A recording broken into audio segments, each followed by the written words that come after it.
नमस्कार. सादर करीत आहोत ठाणे वार्ता. ठळक घडामोडी. घोडबंदर रोडवरील खड्डे लवकरात लवकर न बुजवल्यास अधिकाऱ्यांनाच खड्ड्यात गाडू, मनसे नेते अविनाश जाधव यांचा इशारा. सत्तेचा इतका माज बरा नव्हे, राष्ट्रवादीचे नेते जितेंद्र आव्हाड यांची सरकारवर टीका. आणि मुंबऱ्यात कचरा प्रश्न पेटला. ठाणे महापालिका मुख्यालयात कचरा टाकण्यास निघालेल्या शानू पठाण यांना पोलिसांनी अडवलं. आम्हाला फेसबुक आणि यूट्यूब चॅनलवर फॉलो करायला मात्र विसरू नका. तर पाहूया ठळक घडामोडी विस्तृतपणे, पण काही क्षणातच. रोज रोज तेच राजकीय कार्यक्रम बघून कंटाळलात ना?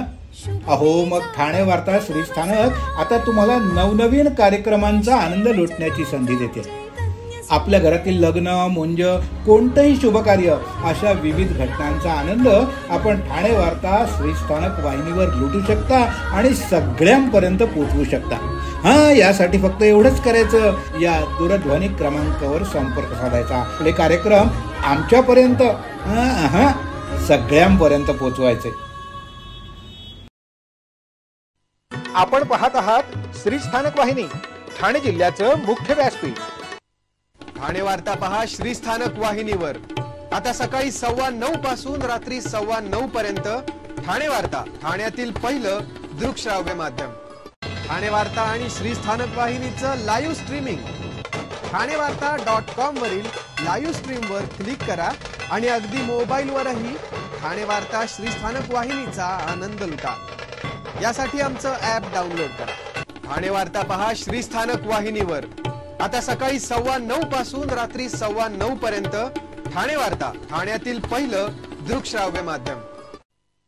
आपण पाहत आहात श्रीस्थानक वाहिनी, ठाणे जिल्ह्याचं मुख्य व्यासपीठ. ठाणे शहरातील खड्ड्यावरून मनसे आक्रमक झालेली बघायला मिळाली.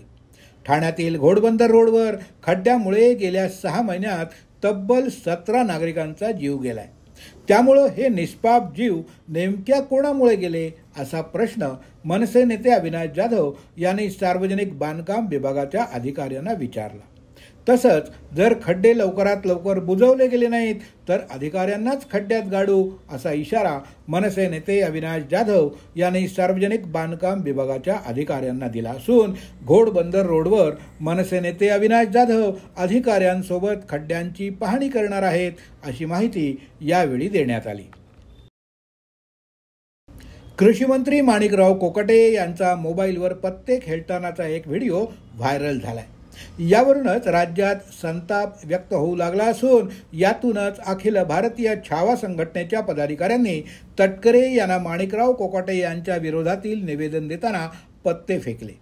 यामुळे राष्ट्रवादीच्या पदाधिकाऱ्यांनी छावा संघटनेच्या पदाधिकाऱ्यांना शिवीगाळ करीत बेदम मारहाण देखील केली.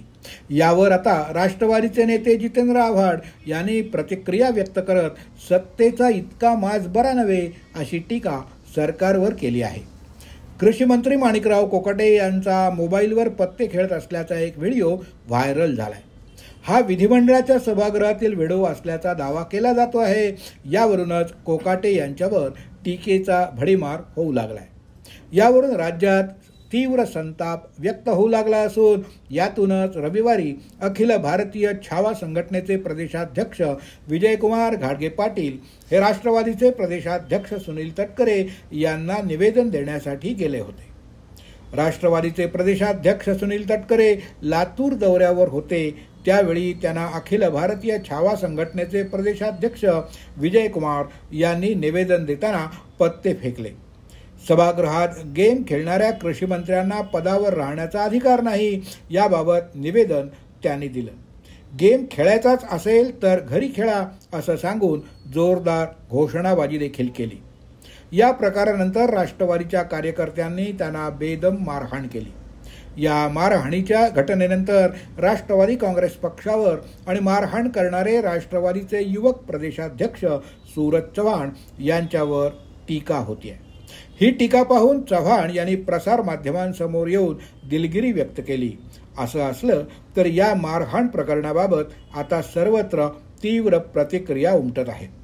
यावर आता राष्ट्रवादीचे नेते जितेंद्र आव्हाड यांनी प्रतिक्रिया व्यक्त करून सत्तेचा इतका माज बरा नव्हे अशी टीका सरकारवर केली आहे. मुंब्रा कौसा इथल्या कचरा समस्येनं आता उग्र रूप धारण केलं आहे. गेल्या 5 दिवसापासून कचरा उचलला न गेल्यानं संतप्त झालेल्या शानू पठाण यांनी कचऱ्याने भरलेल्या 5 गाड्या थेट ठाणे महानगरपालिका मुख्यालयाच्या दिशेनं वळवल्या. मात्र पोलिसांनी त्यांना मुंब्रा पोलीस ठाण्यासमोर अडवून ताब्यात घेतलंय.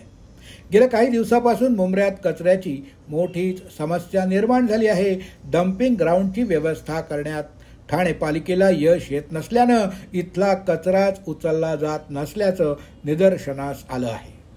शहरातील कचरा उचलावा यासाठी अनेक वेळा संबंधितांना सांगून देखील कार्यवाही होत नसल्यानं संतापलेल्या शानू पठाण यांनी नाक्यावर कचरा भरून गाड्या ठाणे महानगरपालिकेच्या दिशेनं वळवल्या. या गाड्या ते ठाणे महानगरपालिका मुख्यालयासमोर रिकाम्या करणार होते. कौसा, अमृतनगर, रशीद कंपाऊंड इत्यादी भागातील कचरा त्यांनी मुख्यालयासमोर फेकण्याचा निर्धार केला होता. मात्र पोलिसांनी गाड्या अडवून त्यांना ताब्यात घेतलं.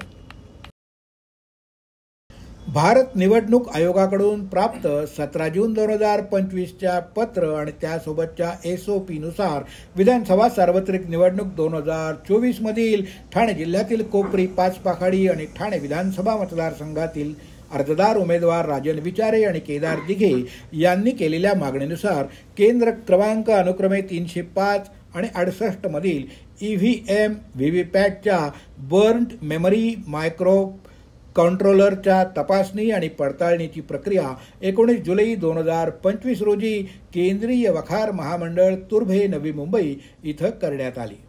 कोपरी, पाचपाखाडी आणि ठाणे या विधानसभा मतदारसंघातील अर्जदार उमेदवारांनी डायग्नोस्टिक चेकिंगचा पर्याय निवडल्यामुळे भारत निवडणूक आयोगाकडील विहित कार्यपद्धतीनुसार मशीनमधील एकूण झालेलं मतदान दाखवण्यात आलं असून ते बरोबर असल्याचं दिसून आलं.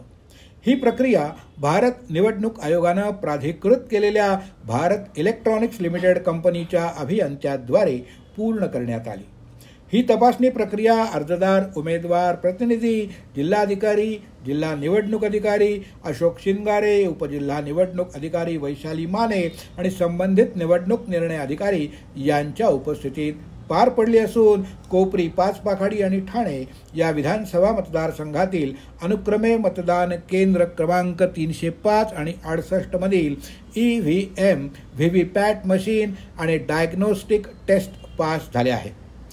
प्रस्थित अर्जदार उमेदवार प्रतिनिधी यांच्या शंकांचं निरसन भारत इलेक्ट्रॉनिक्स लिमिटेडच्या नियुक्त केलेल्या अभियंत्यांनी केलं असून ही प्रक्रिया अतिशय समाधानकारकरित्या पूर्ण झाल्याचं जिल्हाधिकारी आणि जिल्हा निवडणूक अधिकारी अशोक शिंगारे यांनी सांगितलं.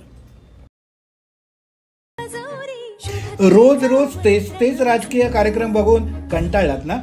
अहो, मग ठाणे वार्ता श्रीस्थानक आता तुम्हाला नवनवीन कार्यक्रमांचा आनंद लुटण्याची संधी देते. आपल्या घरातील लग्न, मुंज, कोणतंही शुभकार्य अशा विविध घटनांचा आनंद आपण ठाणे वार्ता श्रीस्थानक वाहिनीवर लुटू शकता आणि सगळ्यांपर्यंत पोहोचवू शकता. यासाठी फक्त एवढंच करायचं, या दूरध्वनी क्रमांकावर संपर्क साधायचा. आपले कार्यक्रम आमच्यापर्यंत सगळ्यांपर्यंत पोहोचवायचे. आपण पाहत आहात श्रीस्थानक वाहिनी, ठाणे जिल्ह्याचं मुख्य व्यासपीठ. ठाणे वार्ता पहा श्रीस्थानक वाहिनीवर. आता सकाळी 9:15 पासून रात्री 9:15 पर्यंत ठाणे वार्ता, ठाण्यातील पहिलं दृकश्राव्य माध्यम. ठाणे वार्ता आणि श्रीस्थानक वाहिनीचं लाईव्ह स्ट्रीमिंग ठाणेवार्ता.com वरील लाईव्ह स्ट्रीमवर क्लिक करा आणि अगदी मोबाईलवरही ठाणे वार्ता श्रीस्थानक वाहिनीचा आनंद लुटा. यासाठी आमचं ॲप डाउनलोड करा. ठाणे वार्ता पहा श्रीस्थानक वाहिनीवर. आता सकाळी 9:15 पासून रात्री 9:15 पर्यंत ठाणे वार्ता, ठाण्यातील पहिलं दृकश्राव्य माध्यम.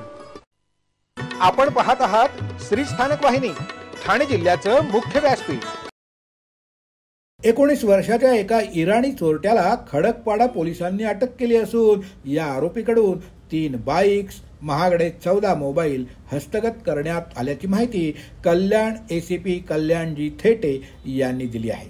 माजी हुसेन इराणी असं या चोरट्याचं नाव असून त्याच्याकडून चोरलेल्या 3 बाईक्स आणि महागडे 14 मोबाईल हस्तगत करण्यात आले आहेत।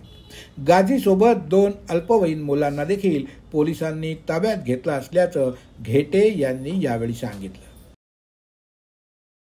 ठाणे महानगरपालिकेच्या वतीनं लोकमान्य बाळ गंगाधर टिळक यांच्या जयंतीनिमित्तानं त्यांच्या प्रतिमेला पुष्पहार अर्पण करून अभिवादन करण्यात आलं।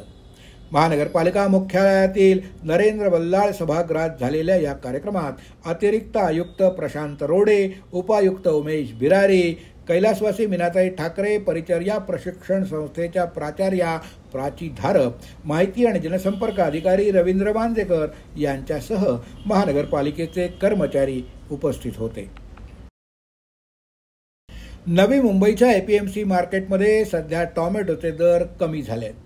पावसाचा परिणाम टोमॅटोच्या व्यापारावर झाला असून आवक वाढल्यानं दर घसरले। दरवर्षी पावसाळ्यामध्ये टोमॅटोचे दर वाढतात, मात्र यंदा ते कमी झाले।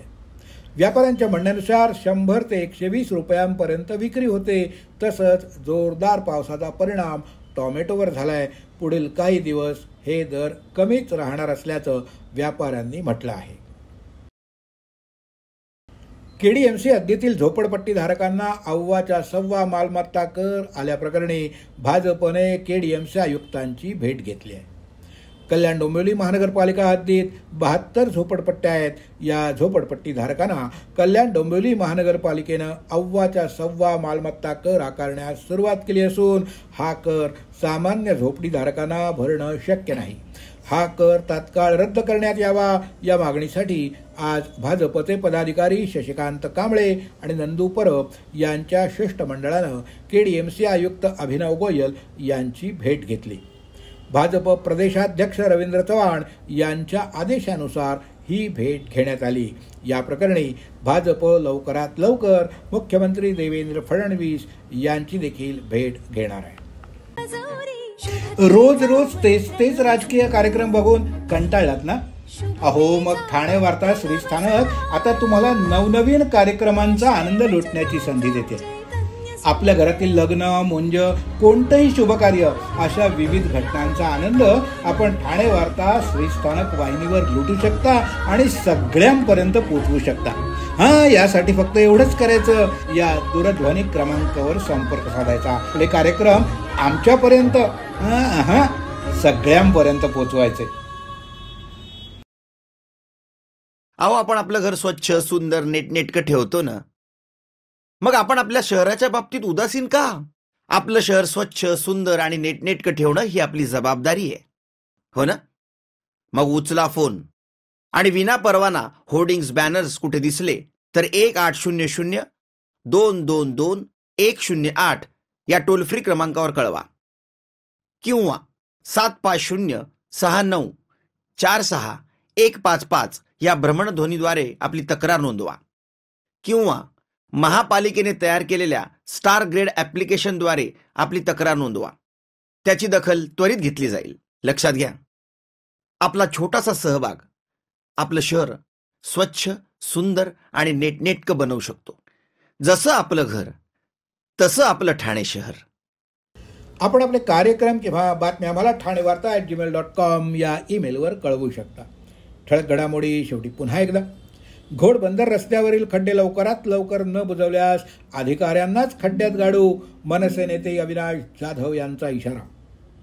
सत्तेचा इतका माज बरा नव्हे, राष्ट्रवादीचे नेते जितेंद्र आव्हाड यांची सरकारवर टीका। आणि मुंबऱ्यात कचरा प्रश्न पेटला, ठाणे महापालिका मुख्यालयात कचरा टाकण्यास निघालेल्या शानू पठाण यांना पोलिसांनी अडवलं। या होत्या ठाणे वार्ता। आपली एखादी बातमी बघायची राहून गेली असेल तर आपण ठाणेवार्ता.in या आमच्या संकेतस्थळाला किंवा आमच्या फेसबुक पेज तसंच यूट्यूब चॅनलला अवश्य भेट द्या। तर मग पुन्हा भेटूया पुढल्या बातमीपत्रात, फक्त श्री स्थानक वाहिनीवर। धन्यवाद।